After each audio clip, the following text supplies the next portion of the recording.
Go. Right. First one, Mr. Trent. FMC Podcast numero uno, the first episode. So, Yep. do you want to say what FMC stands for? Stands for Football Mad Can't. Cants. Because that's what we are. We're football mad. We're cants. exactly that. We're exactly that, bro. Yeah. So we're repping our jerseys, obviously, for the first episode as well. So we're on it, aren't we? So you can tell exactly who we support is the killer. That's one, it.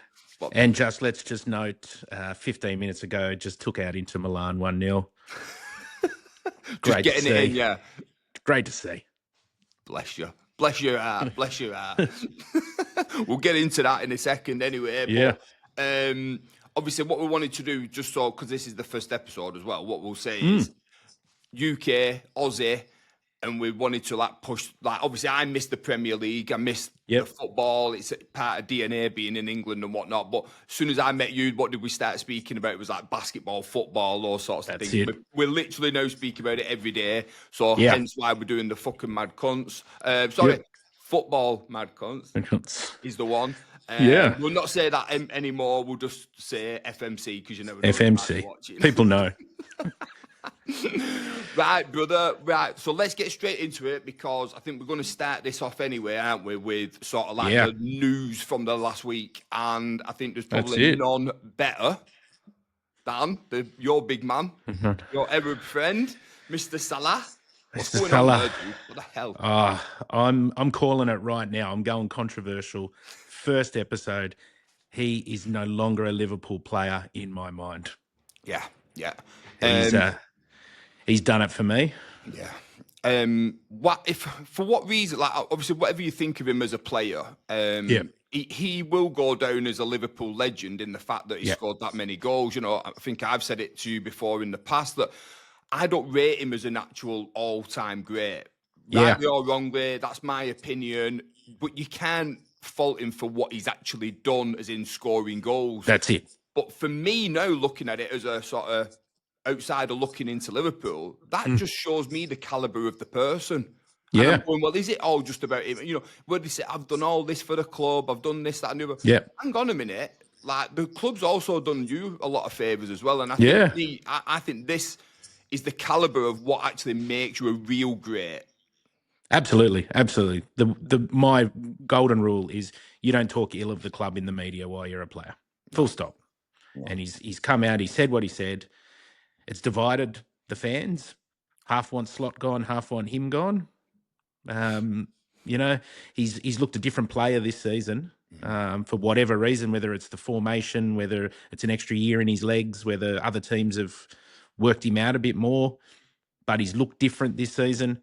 Without him, I hate to say, I think we're looking better. The shape this morning just looked more spot on. I'm with you. I think that anyway. And do you know what? It's not what happens in the past. What's been done in the past is exactly where it is. It's in the past. You're only as good as your last game or your last season, or you know, you can go off someone and say, "All right, you've had a bad game." Everyone's entitled to have a bad game. You can have a bad couple of games. He's actually been bad for quite a long time. You know, he still popped up with the odd goal here and there, but he just looked off it anyway for me. Yeah. Absolutely. That's why I don't consider him to be a true great. I think Paul Scholes said it on one of it. He's an ugly player, as in he's not got the finesse of an Henry. No, and he's not absolutely got the not. attitude of a Rooney. But he's come up with the goods and the goals and the assists year on year, which fantastic. But no, he's not coming up with that. He's not tracking back. He just doesn't look the same player. No, not at all. Well, I've gone from contract. I don't know. Sometimes, and this is human psychology. It's always great, isn't it, when they've got 1 year left on the contract and how well they do, and then you do sign these contracts and you think, hang on, because Van Dijk's done the same. I think Van Dijk's took his eye off the ball, or maybe it's time's caught up with him a bit. Yeah, I think so. And look, I've gone with Salah from last year. Every time he got the ball, just going, well, here we go. He's going to assist someone to score this season. I'm like, just hope he holds on to it. I know. And that's and it's sad in a way, given the legacy he had, and he could have left on good terms. But to come out and have a crack at the club, at the manager, that's not on. Low blow that for me. Yeah. Low blow. So off you go to Saudi, take your $1 billion contract or whatever they're going to give you, and we'll walk on. Walk on. Yeah, not alone. Yeah. I think there becomes a point, no matter what you do in life, football, business, whatever the hell it is, time catches up with you, doesn't it? And it's time to move on. You know, all great players, it comes to an end. God, I know when we were kids, it's happened to the Keegans, the Dalglishes, the Gerrards. You know, I remember Gerrard, obviously, nearly went to Chelsea once, but didn't. He ended up staying for whatever reason. His love for the club, or because he got threatened, or what have you, who knows. But they all leave. There is a right way to leave a club. And absolutely, there is. Just coming out and doing what he did, it stunk, if I'm honest. Yep. If that were my club, it stunk to high heaven of, wow. If any true Liverpool fans that are backing him for that, I think to myself, back the club, not the individual. That's it. The club will be there a long time. That's it. As they say, the crest on the jersey is more important than the name on the back. And you know what? He's just another name and number on the back of a long history of great players. So, you know, we've started to build a squad that looks very different to last year, and maybe it just doesn't fit that, and that's okay. Yeah, it is. But it is. You know, and we can cut our wage bill significantly if we move him on. Do you know what I find quite sad about it? Is he had the perfect opportunity this year, in my opinion, to hand the baton over. To sort of say, I tell you what, I've signed this 2-year contract. I know I'm going in a year. I think if you ask most Liverpool fans and outsiders looking in, he signed a 2-year deal. Did I think he was going to stay for 2 years? Probably not. But this could have been his sort of swan song this season. And said, do you know what? I do want to play every game. I'm getting a bit older and a bit wiser, but let me use this opportunity to hand that baton over. I'm going getting a shit ton of money wherever I go next anyway. So let me help the club, and that's sort of my goodbye. God, absolutely. Good night. God bless to all of you. And he could have passed it over. He would have gone from this status, because he's there with the sort of goals and that, to elevated, in my opinion. I think it's sad when people miss that opportunity. That's it. I think they've just cancelled the build the statue out the front now. It was, there's probably a plan, but him and Trent can both tuck their statues under their arms and fuck off. Do you know what though? Looking at people like that, and you look at Liverpool legends and all that sort of stuff. Think of the Fowlers, Robbie Fowler, Steven Gerrard. They went. They went. Gerrard nearly left to Chelsea, who was a rival. He nearly left. But their state, Fowler has got God status, absolute God status, and he went and played for Leeds and City, and I know he didn't want to leave really, but he still left and had to leave the club. It's okay to leave a football club. Yeah, just do it right. Doing it. Yeah, I'm with you. Tossers. Anyway, that's we've said our piece on that. I think we know your status. Cause I had a question written down here. What happens next to him? But you literally said it from the word go. So see you later. Au revoir. See you later. My question to you on this though, from just staying on Liverpool for a sec, because I'm massive on formations, mate. I love the old ways. I know that sort of the 80s, 90s was always built on 4-4-2. The English game was built on 4-4-2. That's all I have on my mind. Sort of the continentals, the Europeans and Italians and all that went a bit more, flurry and had weird formations. But for me, it's always been 4-4-2. I honestly think that was more or less a 4-4-2 how Liverpool started today. What do you think about it going forward? What sort of formation does he play? Does he completely change it, or does he stick to something more simpler? I was a lover of Klopp's 4-3-3. Absolute lover of it. But we had the right personnel to play that style of football. I say now we go back to 4-4-2. Yeah. We've got the two young blokes who can play up front now and just played the, as you say, traditional formation. It'll help every aspect of our game. We've faltered this year a little in defence, and just make that midfield a bit more solid, having the straight four across there. Konate's probably going as well, so I don't think his heart's in it. As you said, Van Dijk's just a bit slower than he has been. So those guys need help. They're still great defenders, but there's a lot of quick strikers out there who are showing them up this year. And I think going back to a 4-4-2 just helps the whole cause. I do. What? How would you do it as a flat four in the middle, or would you be doing it as a diamond shape, or how would you actually play that for you? I'd go now to a flat four just to see how that rolls, and then tweak it as you go. If you need that little bit more attack, then move to the diamond and have Szoboszlai or Wirtz or someone sitting right up, just behind the strikers. But I think at this point in time, where we're 10th in the league, and 10, 11, we might. You got to scroll a long way down these days. But while you're there, you just got to take it back to basics, keep it simple, get some wins under the belt, see how that works, and then start to shift. You were right, mate. You are 10th, so I'll let you have that one. There we go, 10. I'm sure you heard 12th the other day or something. Yeah, I think they were 12th the other day. Right, so you are 10th, bless you.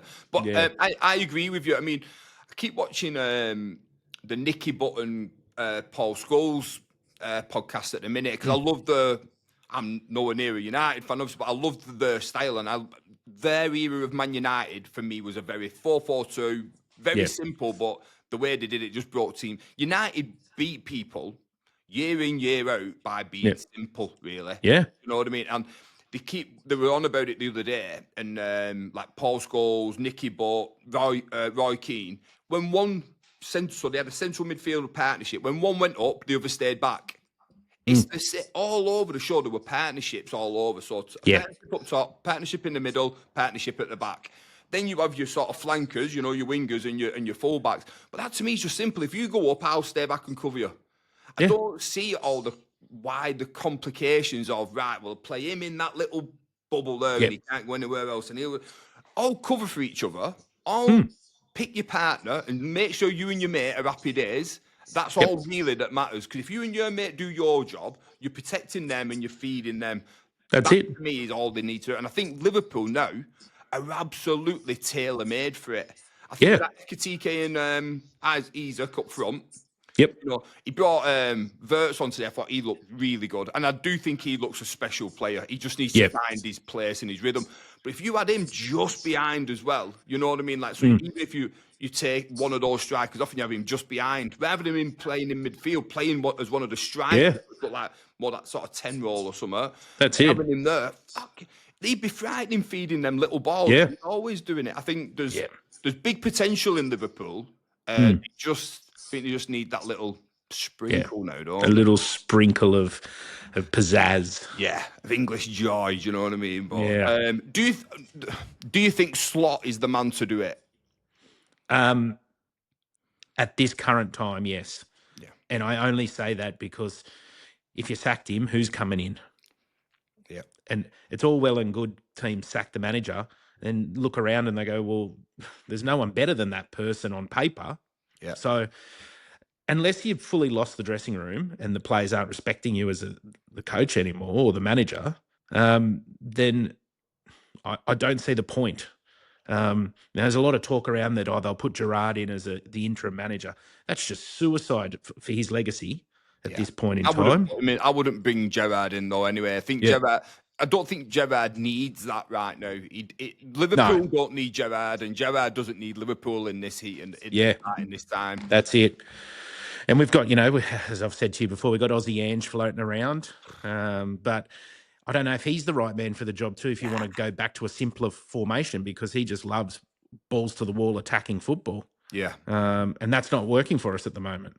I agree with you. I think Slot's... I actually quite like Slot. I loved Klopp in the interviews, and it was all that. He was balls to the wall, like just gung-ho and let's just go for it. And I love that rock and roll, heavy metal football. That was brilliant for a time. But I don't think they could have carried it on. I think that's why he went. I don't think he could have carried that on. And I like Slot actually in his meetings, in his interviews, when they do the press conferences. Yeah. I don't think he comes across bad. They're all picking little bones in him and stuff now.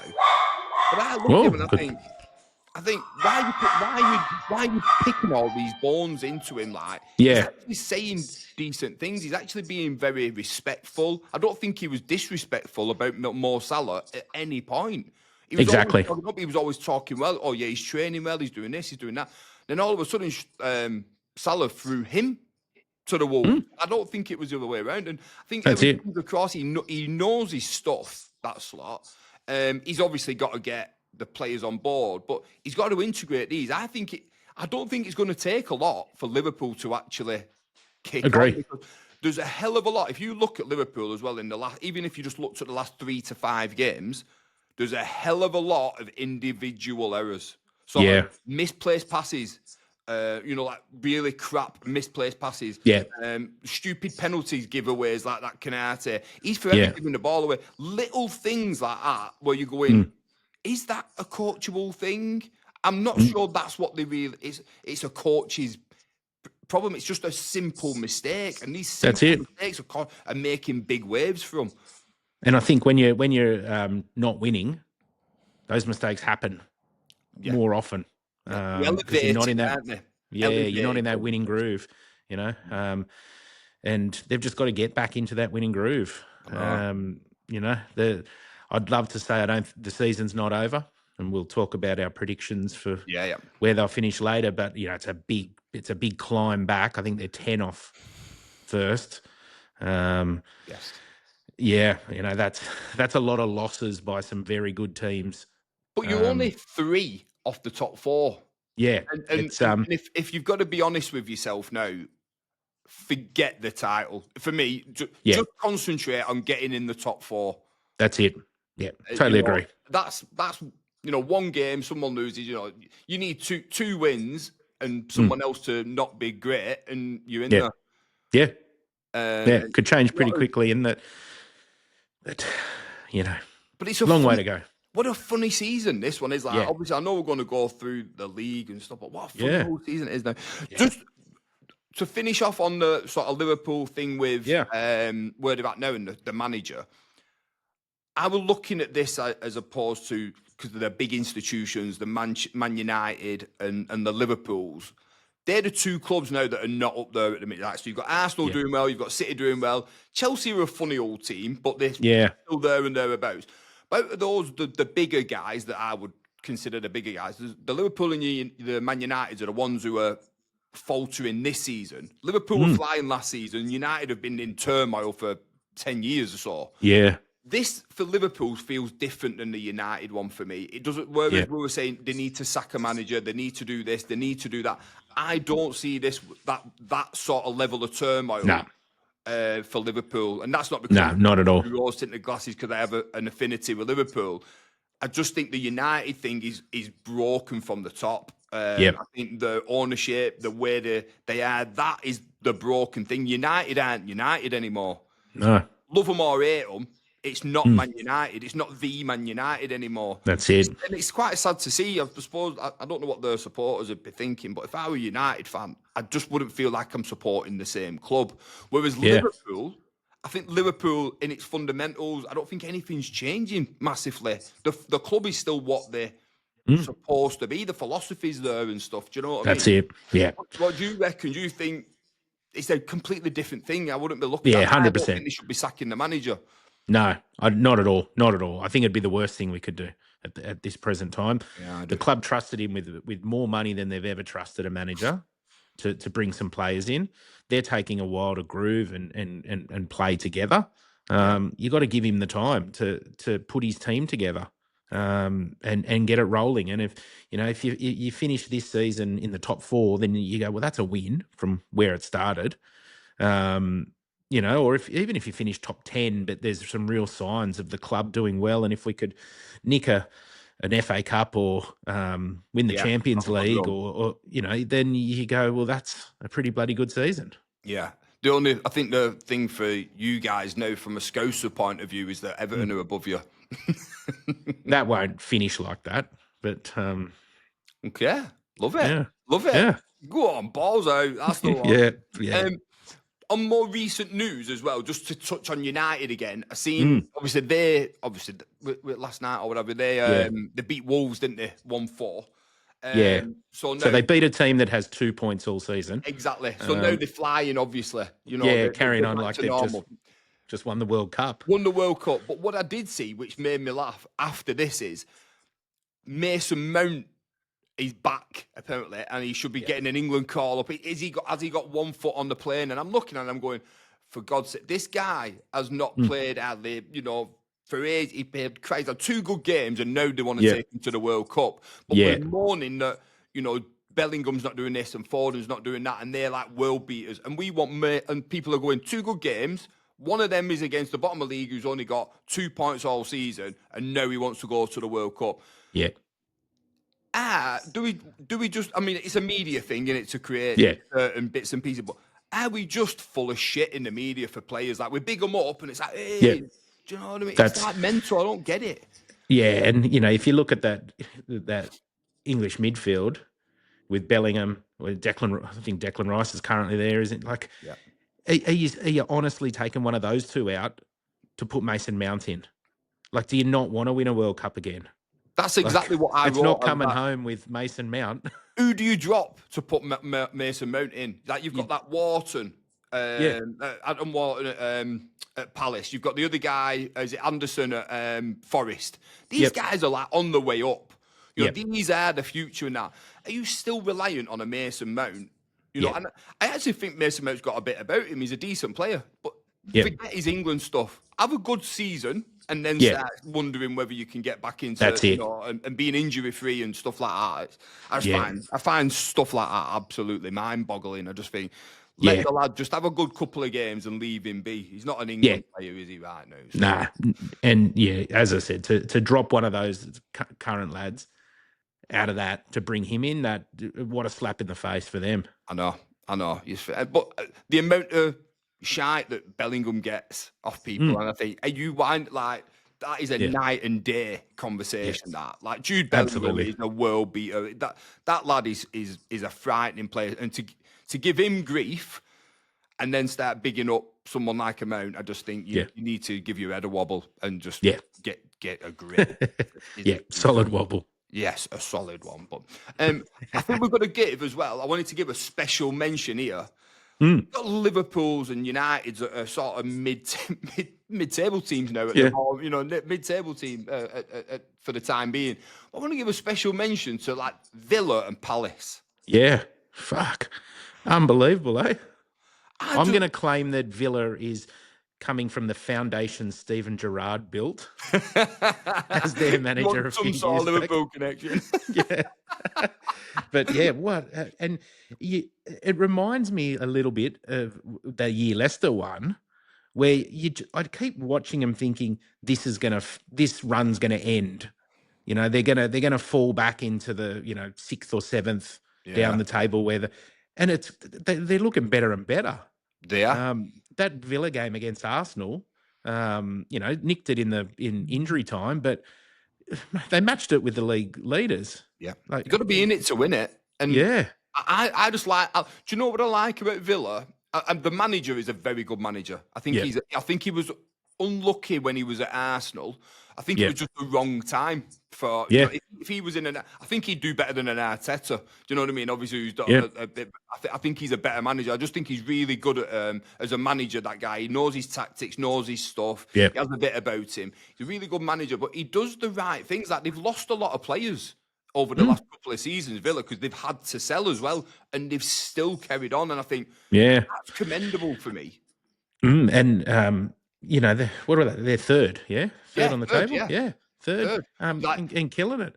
And Palace, it really shows that their last minute stop of Gahey coming to Liverpool was the right call for them. The manager, I think I read the manager had said, "I'll walk if you."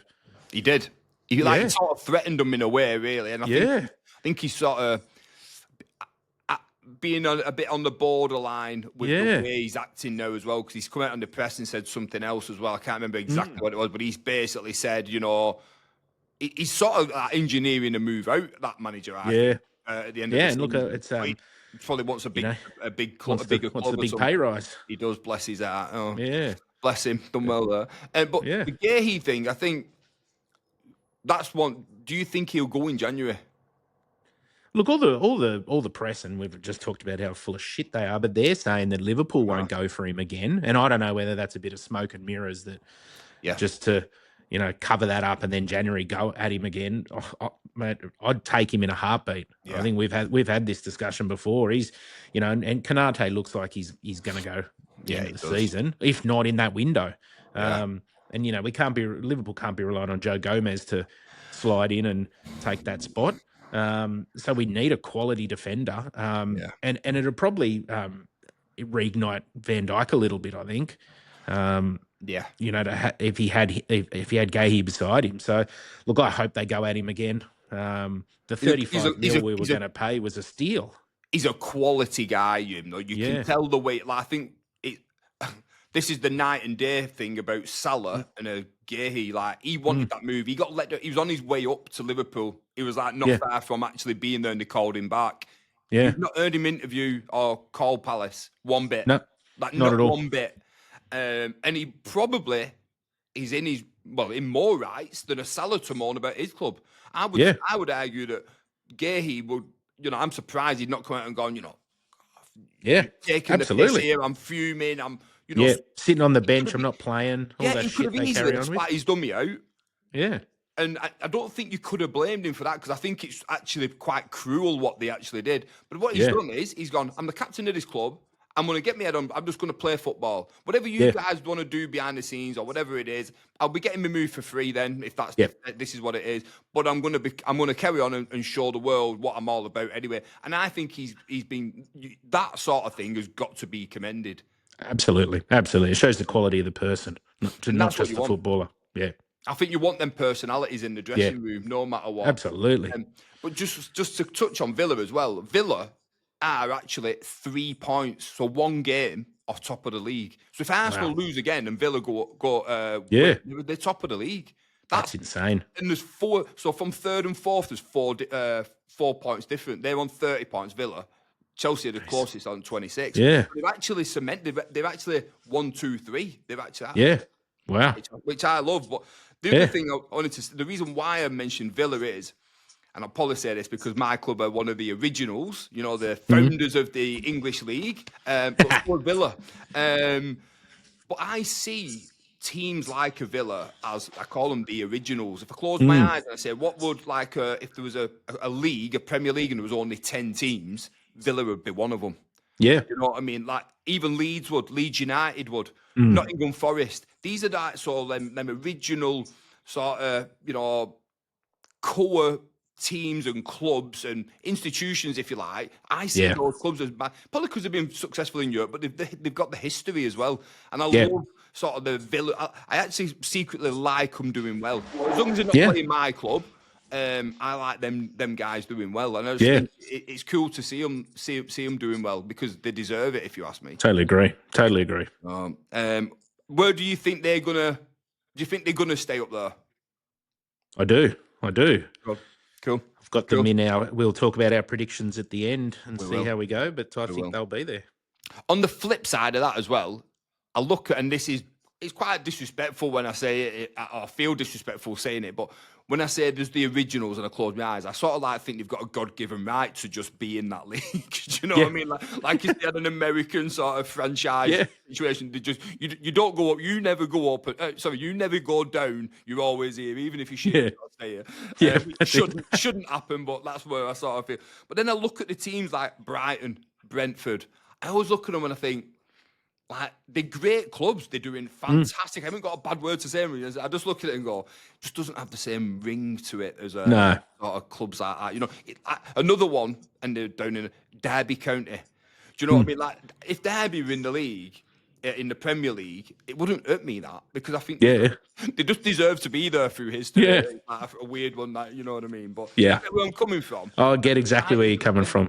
Bournemouth, and I just think just doesn't have the same ring to it. Yeah, I guess as we've talked about it before, the nostalgia aspect of things, and you remember those 80s and 90s where those clubs, if they weren't in the Premier League, they were always a menace in the FA Cup. Yes. And they'd be knocking out a top club. Well, that's what my club did. we built, in the 90s, we built we prided ourselves on that. We were sort of like in the second, third divisions, and we were called the white hot days. We beat Arsenal's, Liverpool's, Everton's, all these clubs, and we were going smash them. We just had no respect for them. We were just going out there and enjoying it, and basically coming out with the wins and that. We even went to, we were in the Prem though now, but we even drew with Bayern Munich at Bayern Munich. We're little Bolton Wanderers, But that's what it's all about. I'm wearing original, so it's all right. Yeah. You're in your 10. I'm in my bit. We'll be right, won't we? We'll be right. Next thing I want to just bring up is, because we watched it today, obviously, is the Champions League. Right? Obviously, the structure's changed and things like that. What's your thoughts on how the Champions League actually is now? Like, do you enjoy it? Nah. Flat out, no. I hate the way they're running it now with this table rather than the groups. I love the group aspect of it, and and it's it had a real.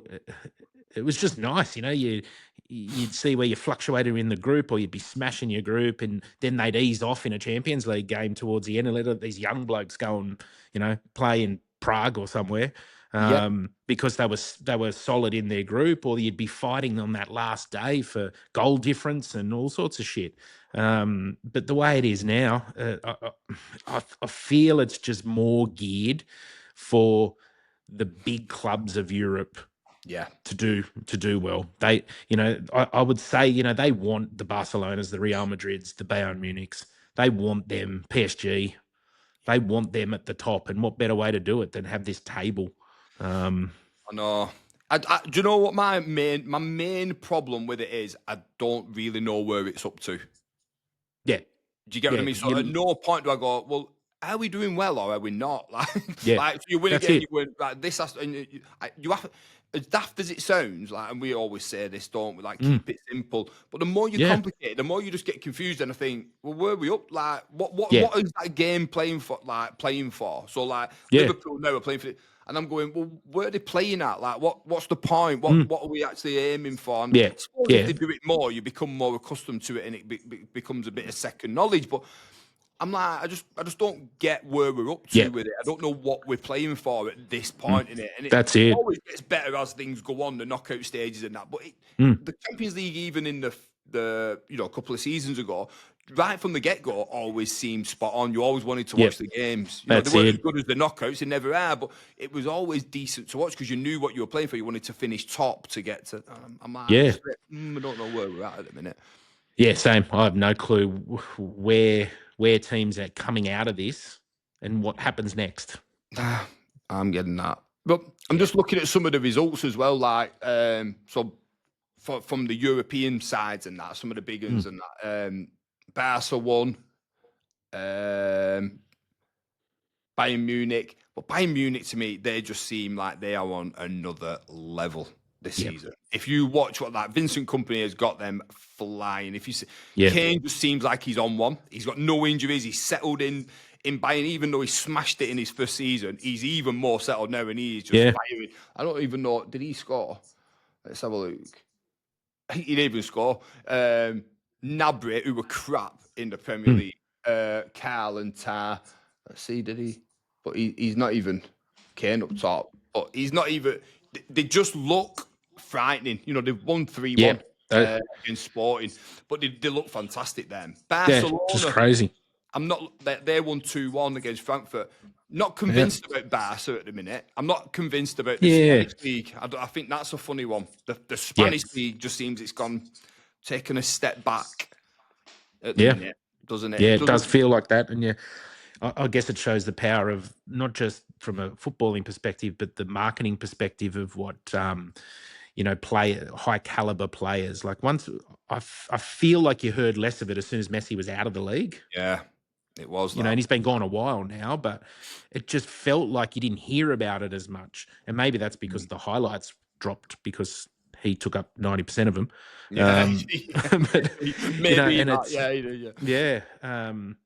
But it's there's you don't hear a lot about unless you're looking for it. You know what I mean? That's the one. I sometimes think whether it's the TV rights and things as well, because I think there's certain differences. I don't think they're showing that as much, but I remember from my childhood in the 90s, we had like terrestrial TV, and we used to have Serie A, so the Italian league. Italian league was always on Saturdays and Sundays or whatever it was, but they had this like Goal Italia program, and it was brilliant. But all the best players were in Italy, all of them. Yeah. Like the Italian league back then in the 90s was by far the greatest league. I still think it's probably the greatest league that's ever existed. Like but that's because I'm looking back to my childhood with rose tinted glasses. You look at it now, and that is now the Premier League. Like there is not a league on this planet that can touch that Premier League, because anyone can beat anyone, and it just shows that Liverpool are intense. Oh, well, you haven't watched the Australian A-League? Is the one. I was going to say, who am I supporting? I seen one over there, like living in Sydney, and it said Sydney Wanderers or something like that. And I was like, am I supposed to support them? There's two Sydney teams: Western Sydney Wanderers, and Sydney FC. Right. I think I'll do the Wanderers one. I didn't. Okay. I think I'll just go because it's Wanderers, isn't it? Yeah. But yeah, the A League. It was funny. I did actually go watching a game, and there was some Brazilian guy who was apparently really good back in the day, and he was about 45. That's well, Del Piero came out and played 2 seasons with Sydney FC, and the fact that he was running rings around the players here, and he was 38 or 40, I think that's a telling sign. Yeah. We've got to try, haven't they? Yeah, bit of pocket money. I know, that's it. It's just a bit away from European games, isn't it? Yeah, that's it. Bless them. Last one on this as well. VAR. I mean, we had another one. But Liverpool's game then just had a VAR incident, obviously, to get that penalty. Great for you guys and great for Liverpool getting a penalty. And I think that penalty, that's a proper penalty by Zobo. You know, that's how a penalty should be taken. Power, height, fantastic. He's just a player in his own. But to get to VAR, whether it was a penalty or not, right, that's up to us to say, well, I think it was, or I think it wasn't. But how long did it take? That handball one, the handball where Liverpool were denied the goal. And look, I'd probably, my one-eyed Liverpool would go, it's not a handball, but I think it was a handball. But it was like 6 minutes. I know. And then the ref had to go and have a look at it. The game pretty much stopped for 10 minutes while they forensically investigated. Like, just call it and move on. Have a couple of looks in full speed. None of this fucking pausing bullshit. Yeah. Watch it in full speed. Look at it. These are trained referees. Was it handball or not? You're going to piss off 50% of people, and you're going to make 50% happy on every call. Yeah. The fact that you take 10 minutes to make it pisses people off even more. It's that is my frustration. Whether they make the right decision or not, you just get on with it. Do you know what I mean? But it was a case. I'm like, what is he actually looking for? But the other one is when they call it to the screen, it should be blank that screen when he's walking over. Because and literally play it from the start to the finish, and then but there's a massive still on the screen, and he can see the ball touch an hand, or he can see, and you're going, well, it's quite clear what he's going to be doing there. He's already he's walking up, looking at it, going, well, I've already made my decision. Now I've got to stand here for 10, 20 seconds and pretend I'm making a decision. Yeah, you made the decision for him there. Like, 100%. Screen, and then play it from, like the last 30 seconds or something, and then he goes, right, stop it in this bit, stop it in that bit. I just find it mad. But for me, just turn it off. Goal line technology, forget that. It's ruining the game. It is, whether it's the right decision, whether it's the wrong decision, it is ruining it because it's not that type of game. The beauty of football was interpretation, because we all have our opinions. Yeah. And that was the beauty of the game. But I just think... Yeah, I totally agree. That was hard to watch this morning. Just boring, isn't it? Can make a brew in the time, like they're pissing about with a decision. It's mental. Right, so it's that time. I think we wanted to do top fives, didn't we? Yeah. So shall we get top five? The top five of this week, which I've said to you, I want to know what your top five all-time Liverpool players are. Yeah. Let me and explain and tell us why. I will explain them. Top five. At number 5, and I'll say this, he is the reason I support Liverpool, is Craig Johnson. Oh, yeah. I wonder why. Aussie Craig Johnson. The reason I support Liverpool was 1986 FA Cup final v Everton that Liverpool won was the very first game of football I ever watched. And I was 6 years old, watched it on the old SBS TV station here where they only showed one game. And I remember watching and going, I'm going to go for the red side. I am so fucking thankful I didn't pick those blue fuckers because that would just be years of misery and pain and self-hate. And Craig Johnson was playing in that game, the great Aussie, made a real mark in the Premier League, put the Premier League really on the map for Australians. Seeing a guy at the calibre of club like Liverpool succeeding was huge. Yeah, because back then as well, and even since then, there's not been really many Aussies for that calibre as well. Not really, that calibre. So, he comes in at number 5 for me. Well, can I just ask you a question on him then as well? Yeah. Did he invent a boot? Yeah, the Predator. Best boot of all time for me, that as well. So, that's Predator. It's not a bad thing to happen, is it? Yeah. Yeah, I actually bumped into him in Adelaide, of all places. Liverpool came out here on a pre-season tour. I bumped into him in a cafe, and he was shocked that I recognised him. He's like, no one recognises me. That's mad, isn't it? Some of he never gets mentioned in conversation. He doesn't, other than being the guy that sort of came up with the Predator thing. And this is why I asked about the Predator, because they always, being in Australia, all you ever see is Aussie made, Aussie designed, made in Australia. You love something made in Australia, you guys. That's it. Put the little kangaroo on it. He must have sold his rights or something, but they should have that on the Predator, you know what I mean? Aussie designed or something like that. That's it. 100%. But no, I think that's a good one. That's good. Yeah, he comes in for number 4 for me. Was I think the turnaround of Liverpool with Klopp, and that's when we bought Alisson. Great keeper. Seems like a good team man as well. Probably a little too injury prone, but it's good. Gives the second keeper a run. But I think, when we used, we still got some of the Coutinho money left. It's still going. You've got another 20 years left of that, I think. Yeah, that's it. But to bring him and Van Dijk in as, 2 massive signings, big dollar signings at the time, the impact that Alisson had out of goals was insane. And for me, that header that he scored against West Brom that kept us in the Champions League, then we win the Champions League the next year. It's without that header, we're not in the Champions League. We don't win it. So he's a good player. He is very good. He's a very good goalie. I'm going to ask you one question though. Is there any other? I think. Is there any other better keepers ever than him? Is he the best keeper ever? Look, he'd be up there. So, are you saying he's the best Liverpool keeper ever? I think he's the best Liverpool keeper. Even better than Grobler? Well, I didn't get to see a lot of Grobler. Yeah. But I've watched a lot of highlights. I think, for what he was able to do for that back line for Liverpool to shore up a title, I think is probably where he just gets it for me. No, that's a fair. I think I completely agree. From an outsider looking in, I think he was pivotal to what Liverpool ended up building, weren't it? Him and Van Dijk. For me, all the others, the flair players and the attackers did their job fine, but I think them two, it was built on that foundation of what they're 100%. Yeah, 100%. And then the number 3 for me, I think, is another one of those real key moments, and it's probably people would probably roll their eyes at this one, but number 3 for me is Jordan Henderson. Underrated, bit goofy. You look at him, you go, "Are you really a footballer?" Comes across as a geek, him in the street. Bit of a geek. It looks like he probably plays FIFA and uses himself. But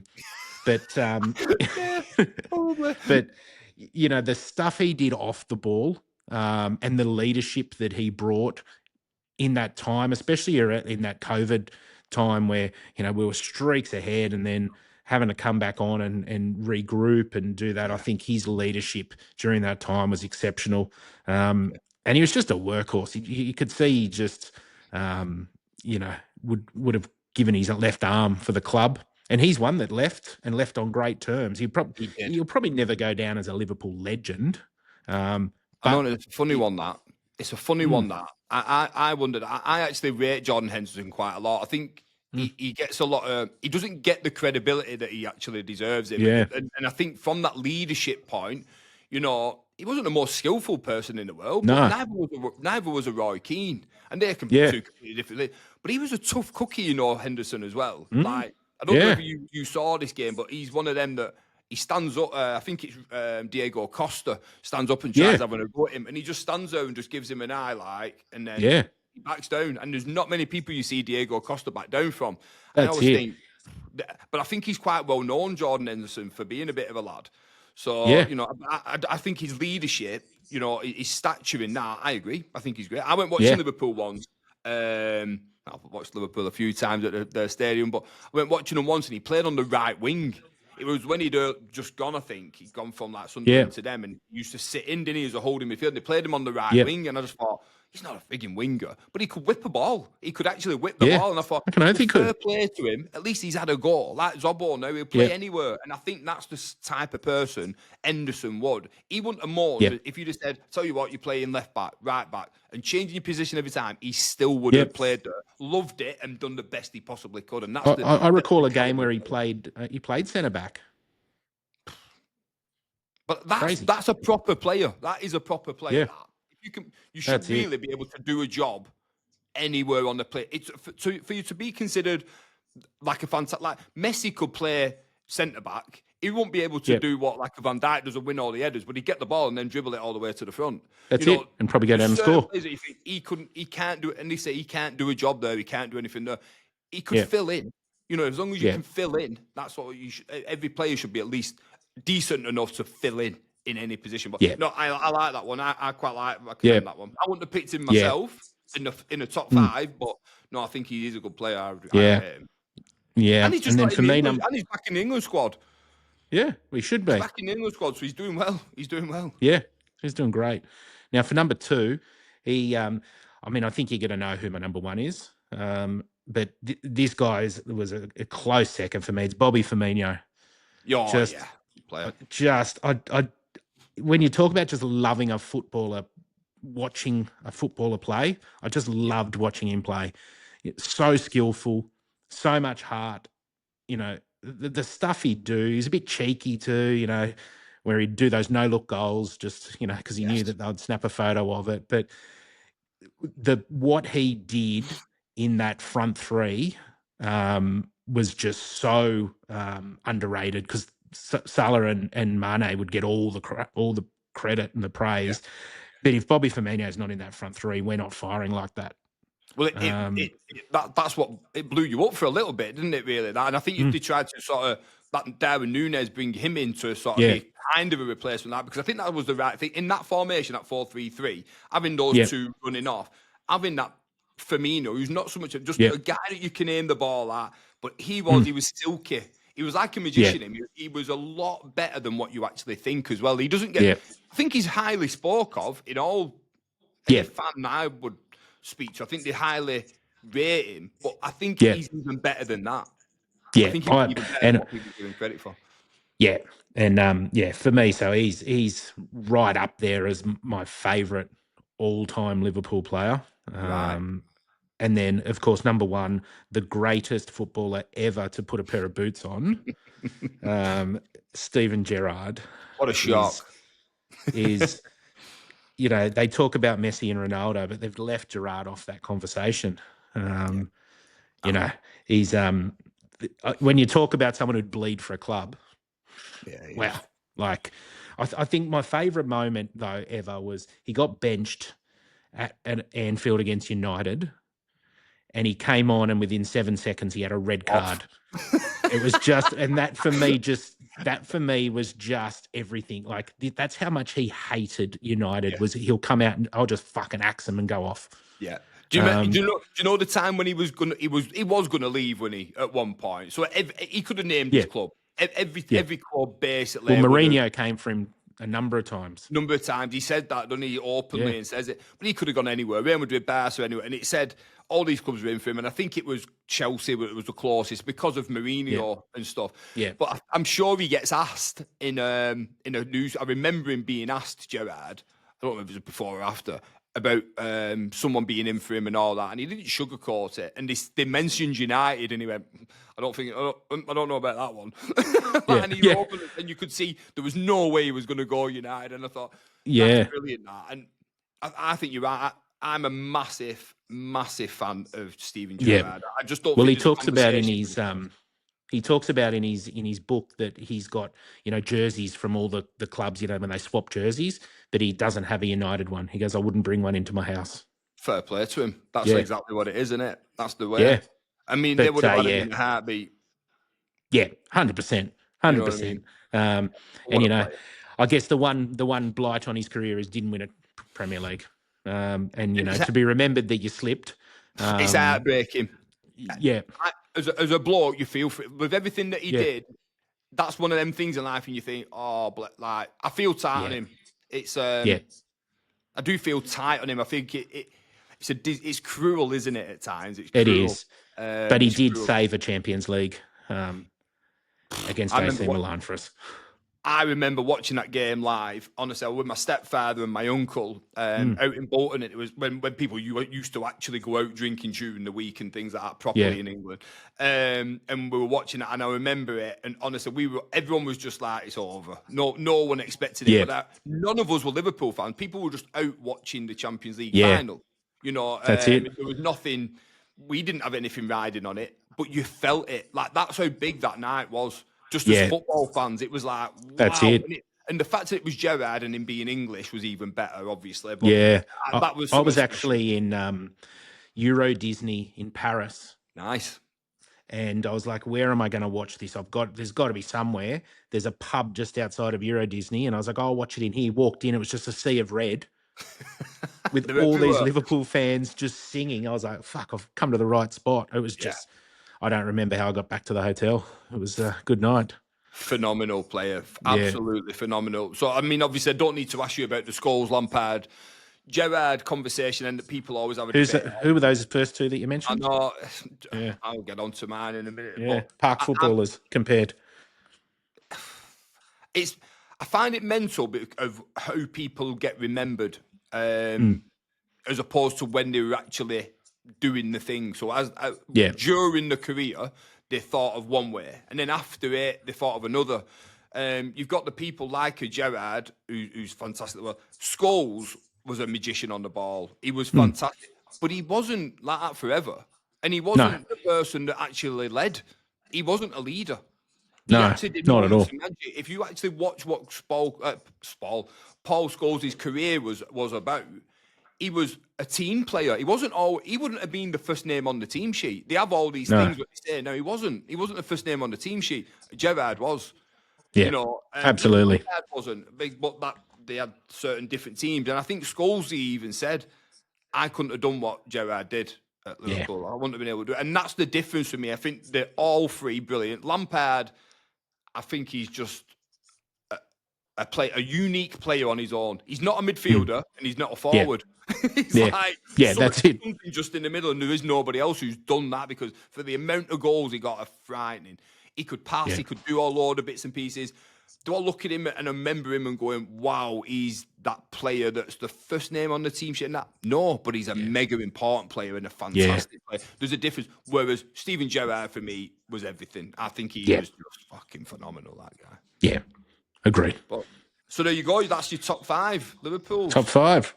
Can I ask your reason for not going for the likes of Dalglish and people like that? I think just for me, look, incredible player, obviously, club legend. But for me, it's I like to remember the moments that have shaped times that I've watched. And when I think about the top five, I go, when I talk about a Jordan Henderson, like, probably wouldn't be in the top 20 greatest players to put a Liverpool shirt on, but I remember the things he did that changed a season, a game, shaped the club. So, there's a lot of admissions from there, Robbie Fowler, Ian Rush, Jamie Carragher. Like, they're all players that could have interchanged into that quite easily. But, when you said to me your top five, that I just quickly wrote those five names down. I was just like, they're the ones I remember for different aspects of my journey with Liverpool.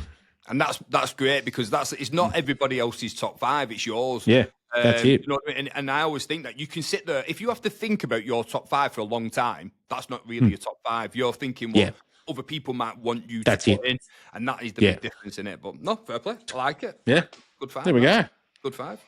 Now, I've given you top 5 English players of all time. Love this one. I absolutely love this one. And the reason why I asked you about the Dalglish thing is because I've done something similar to you, actually. What I did, I think there's 2 players where any Englishman, any England fan or football fan would put these 2 in, and I'm not doing because I've never seen them live, obviously. And that's Bobby Moore and Bobby Charlton. Absolute legend. They're more than legends. You know, they won the World Cup for us.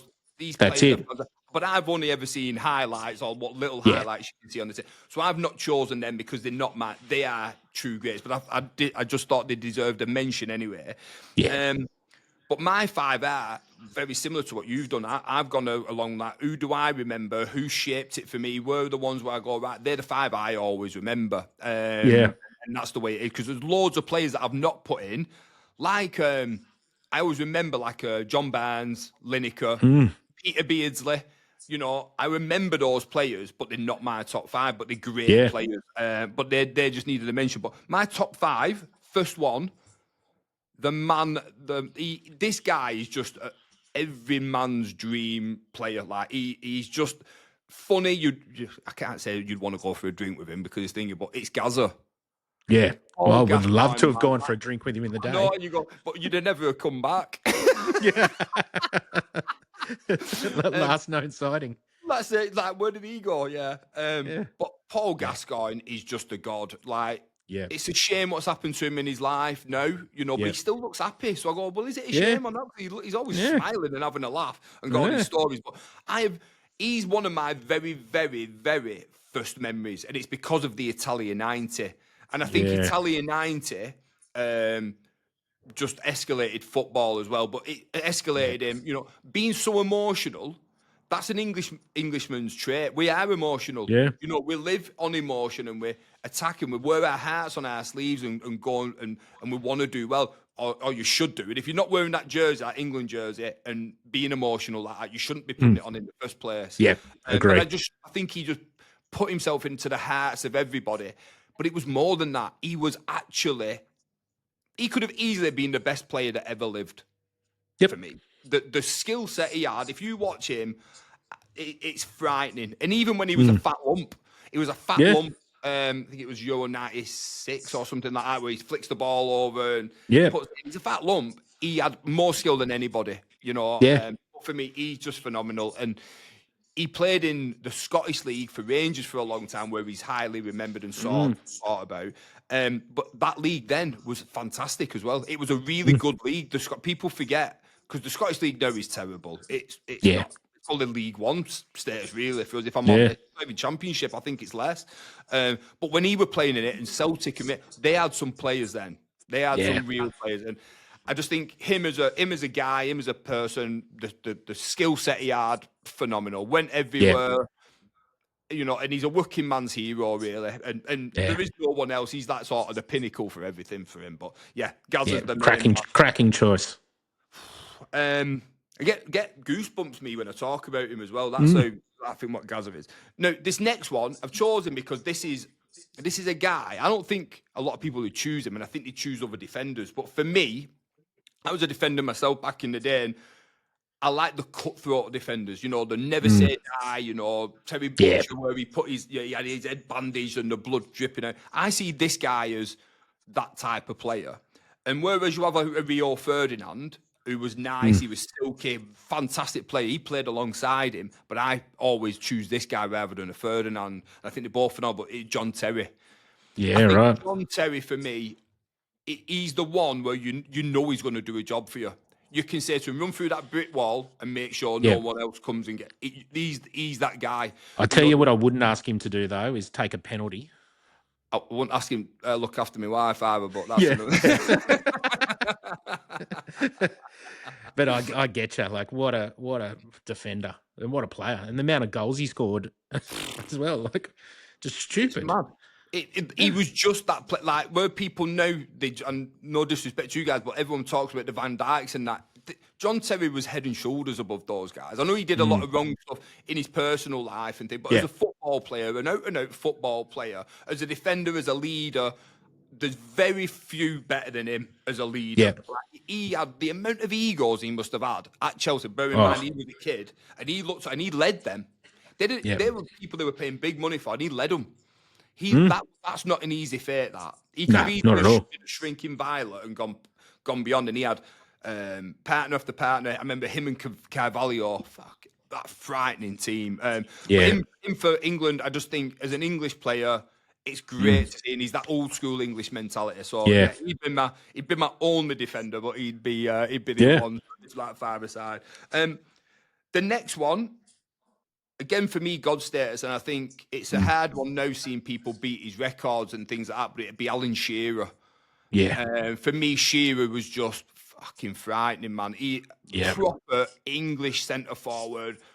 He could hit the ball through the net. Do you know what I mean? Yeah. He was just absolutely phenomenal. I think he was great. I think the only thing that held Shearer back was I don't think he believed how good he actually was. Yeah. I know he think he was that good, but I don't think he could take himself to like the mega level. I think he was too safe. I know he went to Newcastle because he loved them and all that. I don't know whether it was just a safe bet.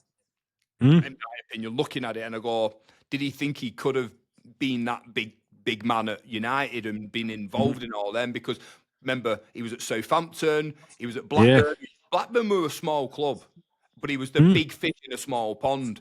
Then he got the opportunity to go to a big club, like a mega club, like a United, but chose to go to Newcastle. They weren't a mega club, they had the money, but they weren't a mega club. It was his child, and I don't know. That's my only thing. I would have loved to have seen him at a bigger club than that and actually won and tried it. But for England, up there, man. Like people now compare him and Kane, and I think Kane is outrageous, but I still choose Shearer. So would I, every day of the week. Yeah. Every day of the week. I love him. I just think exactly, you knew what you were getting with him. He could wrap that ball through, you knew where he was. He'd stand on the byline, headers, shots, volleys, fucking free kicks, penalties. Brilliant. Yep. Absolutely fantastic player. But it seems quite boring as well, but it's quite funny watching him and Keane. I'd love to see him and Keno in a room. That'd be quite fun. Yeah. My next one is, and you'll love this one, is Gerrard. Steven Gerrard, because all the reasons you said, but again, for me, he is one of the best all-time footballers.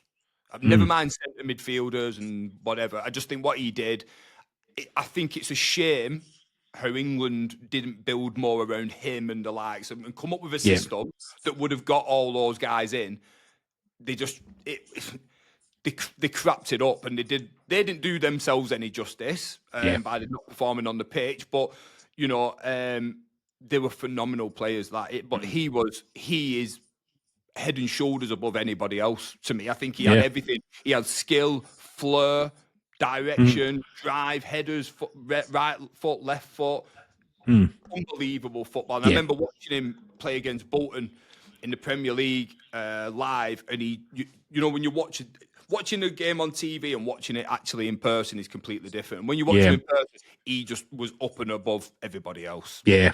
And you see all that stuff when you're live. You see all that stuff off the ball that the camera's not following as well, just getting into positions, and you're like freaks. And you know what, as well, what I liked about him as well, he even says it, he wasn't the most vocal. He just led by example. I know the one you said before with when he got sent off. Yeah. There's a good sending off sometimes. You sort of like putting a marker down as, we're not to be trifled with, so stop being so the next time they play, because you knew he was going to play them again, they're a bit wary of you and stuff. So you're putting a marker down. I just liked his mentality. His attitude was everything. Phenomenal player. Like I said, well, there's a story in the Champions League final when they were down 3-0.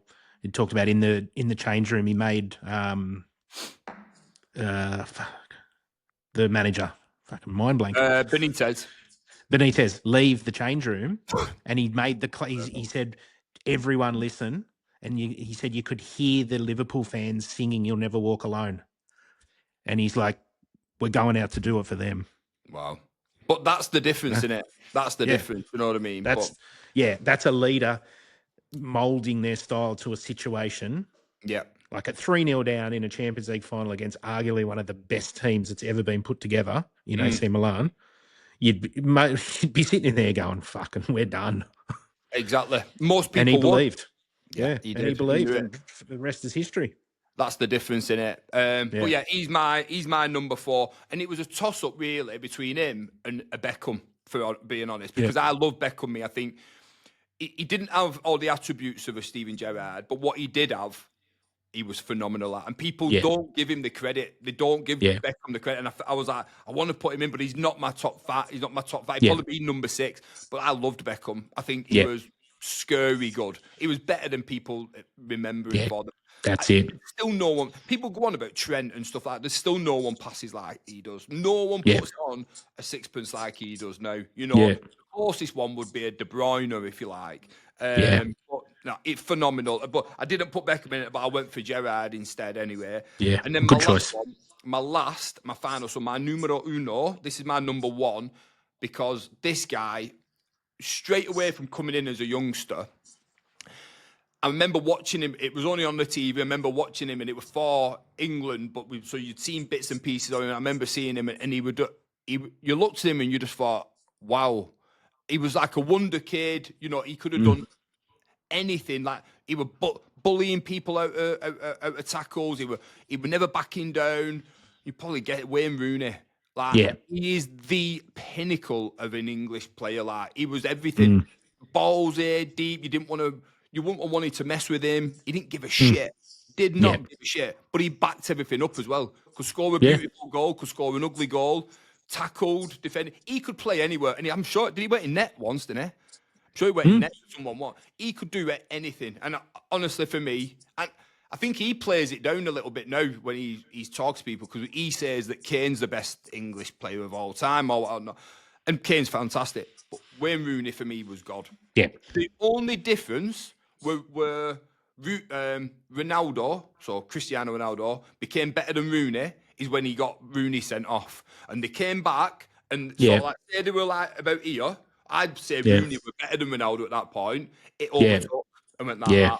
That's the mental side of it. That pinnacle moment, honestly, Rooney didn't go backwards. It's just that Ronaldo got better, and Rooney never did. He stayed at that level, and that phenomenal level, whereas Ronaldo went on and kicked on to other daft things, didn't they? But I think from being a kid, you wouldn't have wanted to fight him, and you wouldn't have wanted to go on with him. But solid list. I know. I feel sorry that they're not playing anymore now. Yeah, well, a 5-a-side team, won't they? Good list, though, weren't they? Yeah, it's good fun doing them. Yeah, absolutely. Imagine if we had that 10. Fucking hell, beer all week, me. Just chopping and changing. Yeah, but if we combined our 2 5s as a squad and just found an 11th player, what a team! Oh, we'd have to find someone to replace Gerrard. I know, because we doubled up. Ooh, that's something for the future. That's it. Right, should we finish up Premier League sort of top 4? Yeah. Who are you backing then to win the league? This pains me with every ounce of my being, but I think City are going to win it. I'm going to agree. I said City. I know Arsenal are where they are at the minute, but City are arseholes. They're arseholes. They've just got this knack. The game against Villa, like Arsenal had to get away with at least a point in that, and to let a goal in injury time, for me, just went, you're going to lose this league. Someone said, I seen someone say the other day, Arsenal don't win big games. And I thought, they don't. When they need to win. Like, so it's all right winning all these, and they've done fantastically well. Like, they're still 2 points clear as it is now. But they win all these, and then the games where these big games that they need to win, they don't. Yeah. And that's the difference between them and a City. Yeah, I totally agree. So I've got City at first. I've got Arsenal coming in second. Yeah, I agree with that one. I think they'll be there. They'll be within a game or so, which is good for the league. That'll go down to the final couple. Yeah. So I've got Arsenal. I'm backing Villa to stay in third. Right. And then I'm having Liverpool in fourth. Well, that's the one for me. I don't know whether there's going to be a surprise package. It pains me to.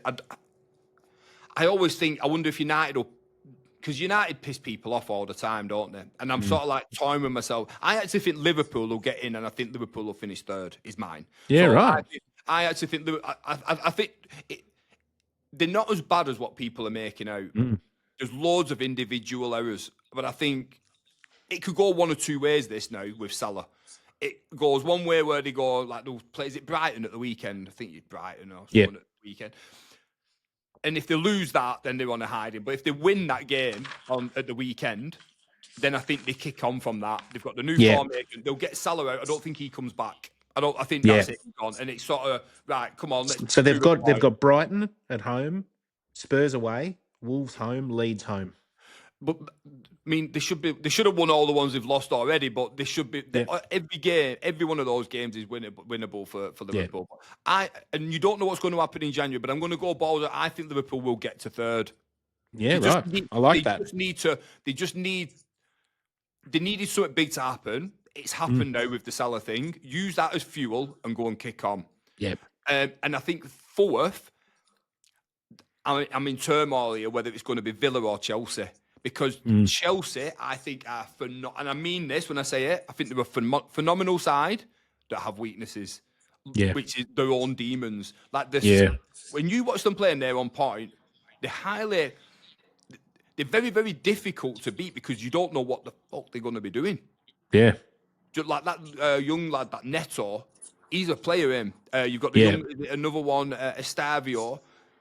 I don't know what they're doing, but in a good way. Like, I don't know what United are doing, but that's in a bad way. Like, I ain't got a clue. What they're doing. Whereas Chelsea, I look at them and I go, I ain't got a clue what you're doing, but it's great. I look at them and I think Chelsea have got something there, but they're just highly inconsistent. Whereas Villa are steady Eddie. So I'm actually going to go for Villa. I think Villa will finish off the 4. Chelsea will just miss out. United will probably be there or thereabouts. Yeah. Unfortunately. Yeah, I know. But yeah. So we're pretty close. Not a massive difference. It's just one team swapping over in it. So we'll go from that. Yeah. Cool. Well, there we go. Let's revisit that. We're going to, mate. How we're tracking. We're ready for the weekend then, and we'll do another one of these then next week. So this is episode 1, which we're going to whack on YouTube and Spotify and all that sort of jazz. And it's the Aussie UK, should we say Aussie UK divide or contingency? Yeah. It's one of them. Contingency. So, contingency. I see. It sounds a bit more like friendly, doesn't it? So we'll go for that, and we'll see from there, mate. But let's see what happens with Liverpool and all the guys. Yeah, sounds like a fucking plan.